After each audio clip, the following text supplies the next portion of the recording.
حكومتنا كماليد عافمات كماليد هذيك عنا إني كوسيسنا كماليد حتى وحبرشة كماليد حكومتنا ويصدق قيسة تعوي بحنيه وحكومتنا المودرين كان. السلام عليكم ورحمة الله وبركاته. Soomaaliya maanta halkaas markhaati waxaa ka tihiin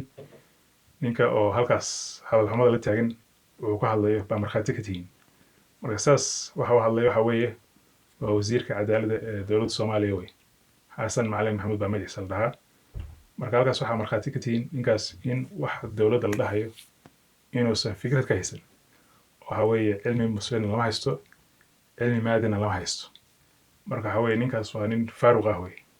balaayadu ay saas tahay ninkaas waxa weeye muddo 20 sano ku dhow buu xildhibaan soo ahaa xilligii oo maxaa la dhahay shariifka wasiir buu soo ahaa wuxuu soo ahaa maareeya buu wuxuu ka soo ahaa madaxtooyada xilliga farmaajo uu ra'iisul wasaare ahaa wasiir buu soo ahaa maantana waa wasiirka cadaaladda wey balaayadu ay saas tahay oo la haysto khibrad oo 20 sano ah waxa weeye ninkan weli ma fahamsana dowladnimo waxay tahay marka ninkan wuxuu ka hadlayay meel oo xaflada oo lagu qabtay xamar marka xaflad macna leh ma ahayn waxa weeye buug qof ku xayeysiisanay marka waxa iska ahayd meel oo igu musawira balaayada asaas ah ninkan waxa weeye wuxuu yimaad halkaas inuu dad aflagaadeeyo weli wuxuu aflagaadeynayay kuwa mucaaradka oo xilka kula tartamay Xasan Sheekh buu aflagaadeynayay waa kan soo hadlay dhigis laakiin waxa sax mucaarada sax mucaaradka doo fasahaada ka warrama ayadana mucaaradka doo fasahaado ka warrama marka wasiirooyinka ka shaqeeya ee dowladda Xasan Sheekh maalinba mid baa mikrofon loo soo dhiibaya oo waxa la dhahayaa ka hebel aflagaade ka hebel cay marka hawshooda dhan waxa weeye in mucaaradka la caayo la aflagaadeeyo bas hawshooda dhan intaas bay mushaar ku qaataan hadana wax kale la yaab waxa weeye ninkan markuu hadalkii u dhahayo dowladda waxba kuma leedin oo dadku saas ku dhahayo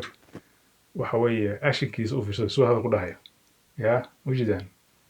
waxa way dhaqan xumada ku jirto dadku waxa dhahay halkaas ka bax waxa ku nugma leedin wajidaan halkaas ka bax ya action ka xitaa ina u fiirsataan way marka waxa way jaahilnimada waxa u dheer waxa way waa dhaqan xumo way iyo kibir marka taas waxa ku tusinaysaa in ninkan uusan cilmi haysan wadana uusan u qalbin shaqada loo dhibayo maanta ninkan xilku hayo waa wasiirka cadaaladda way balaayadu saas tahay waxa way jaahil waxa laga yahay cilmiga islaamka waxa kale jaahiliga cilmiga maadiga dadka madaxda oo maanta xilalka loo dhiibayo oo kitaabada ku dhaarta yaa ayadan ma fahamsan ayadan dadku waxa loo sheegay dadka madaxda ah inay dowladnimadu ay tahay amaano waa amaanadaas waxa la u soo guda dadkii lahaa dadkii amaanadaas loo guday waa shacabka wey dowladnimada waxa weeye waa amaano wey dowladnimada waa xoolo ay dadka leeyihiin wey marka amaano waxay ku tahay dadka madaxda ah marka dowladda in adeeg laga helo waxa weeye waxay dadka barayaan ma waxay ayaga ay xaq u leeyihiin way hadana dadka madaxda waxa la amraya inay haday xukminayaan inay cadaalad ku xukmiyaan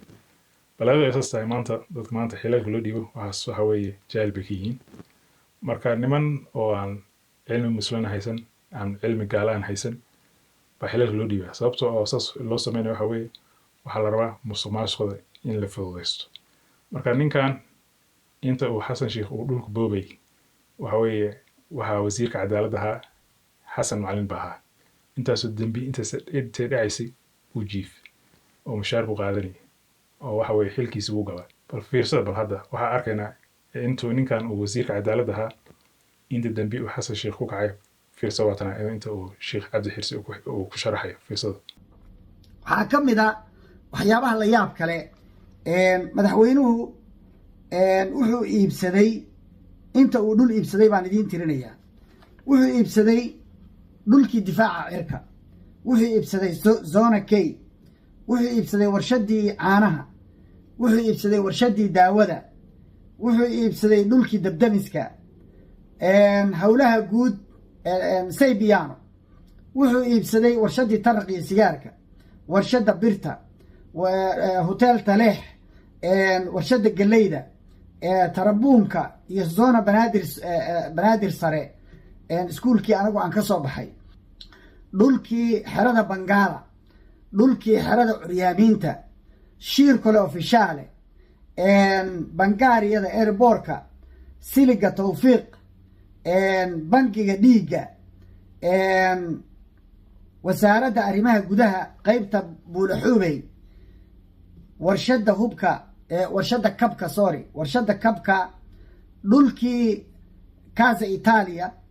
dhulkii qabuuraha iskool Bolizio xataa waa qabuurihii baa ka baxsan waaye dhulkii zone Avico dhulkii Xerakalluun Buulaweekiyo oo ka soo horjeeday dekedda Muqdisho waa dhulkii banooniga aan anagu ku ciyaari jirnay Vekiyo isbitaal Lansareti bacadlaha Xamarweyne hotel Jubba hotel Curuba aargada degmada Dayniile